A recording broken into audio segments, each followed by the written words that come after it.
this video, you're going to learn how to use the Reminders app to help you set monthly, weekly, or daily goals that you need reminding of, to take it out of your brain, to put it in a digital format so you don't have to remember about it until you get the notification. My name is Robin Pino. I'm a wife, a mom to 4-year-old boy-girl twins, a fur mom as well. I work full-time in marketing, and then I have a bunch of side hustles. So I have a lot going on. I need to take some stuff out of my brain and put it somewhere where I don't need to think about it to help reduce the mental clutter. I'm constantly looking at my life to see how I can optimize it, how I can increase organization, how I can increase productivity. I want a life with less stress and more ease. If you stick around to the end of the video, I'll even share how I use this app to improve communication with my husband. How do I use this app? I primarily use it for monthly and weekly reminders. So I'll share the type of monthly reminders that I have in here,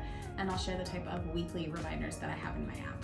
So I'll give you a little bit of a backstory. I'm obsessed with goal setting, obsessed with organization. At the end of 2023, I went to a really great retreat where I learned how to write value statements. One of the things that we did was we took a look at our life. We looked at all these different life categories, and we were asked to dream big. So if money and time were not an issue, what would we want for our life in these different areas? And we talked about travel, home, location, where we live. We talked about couple, friendships, extended family. So there's a bunch of different life categories. If you haven't watched the video yet on how I do goal setting for the year, I talk about doing a life category audit. It's very similar to what I did when I looked at writing value statements for my life. And one of the value statements that I wrote was around working on my relationship with my husband. All right, so let me read you the value statement that I wrote when it came to my couple. My being in a couple. We are present and connected through life planning, physical intimacy. That was really awkward. I wanted to wait there. Really wink. Physical intimacy, weekly dates, and daily walks. We take one honeymoon a year. One thing that was really important to me was date nights. I tried to schedule a date night for my husband every single week, and I was getting really frustrated that I was the only one scheduling them, that I was the only one organizing them, and it was all on me. And we sat down, we had a conversation about it. He said, babe, you are the organized one, I am not. You just simply like putting things in calendars, I do not. If you want to go on date nights, I love going on them, you just need to schedule them. Cue the Reminders app. And I found out that I could set a reminder for myself at the beginning of the month to schedule out weekly date nights.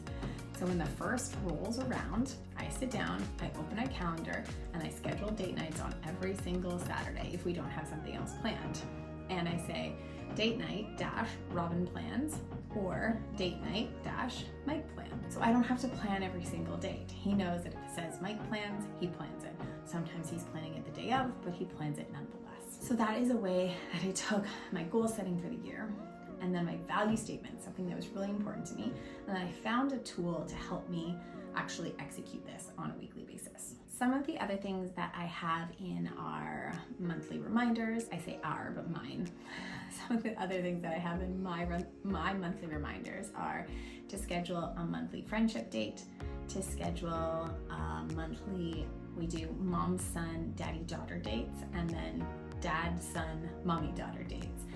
It's really important for us to develop relationships with our kids individually, and we spend so much time as a family. So that's another reminder in my monthly reminders to schedule out in our calendars. From a weekly standpoint, I have everything from top up the toilet paper rolls in the bathroom, to water the plants every Sunday, to review investments, to message a friend that I only message once a month, to review and edit the pictures that I have automatically uploaded to my Dropbox every single day, to booking a monthly massage. On a weekly basis, I have a reminder on Sunday to book my yoga class for the week, to clean out the fridge, do meal planning and grocery shopping. And then every other week I have clean different diffusers in the house, and I think I said water the plants.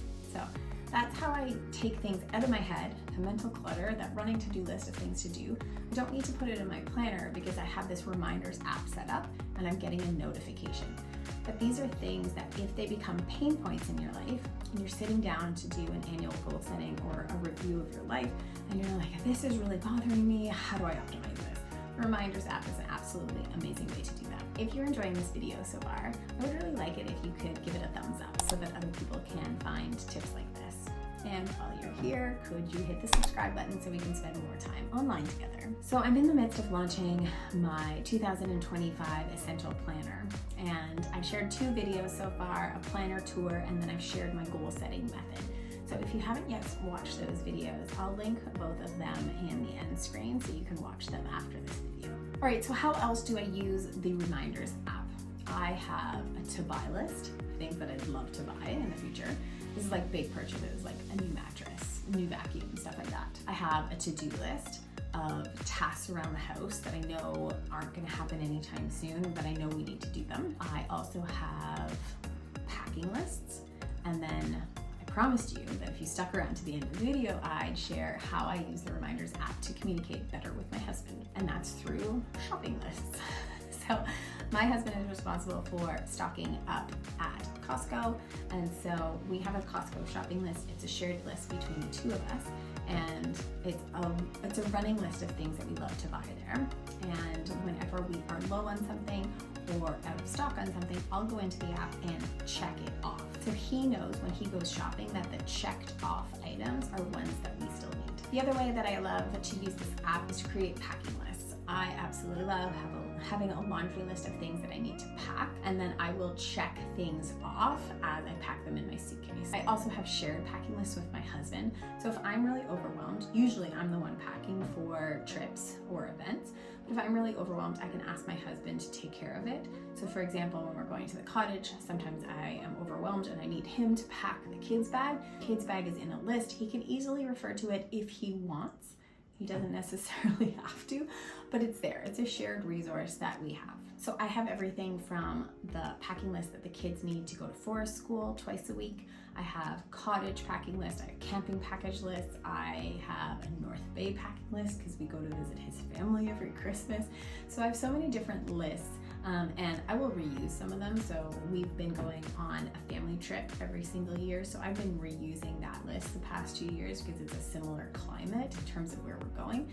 And so that's easy. I have it organized by toddler carry-on, the kids carry-on, kids suitcase, our carry-ons, and then all of the items are kind of listed underneath. So thanks for hanging out with me today. If you wouldn't mind subscribing for more tips and tricks on organization, life hacks, productivity, you know it, then we can hang out more in this little corner of the internet. Have a great day.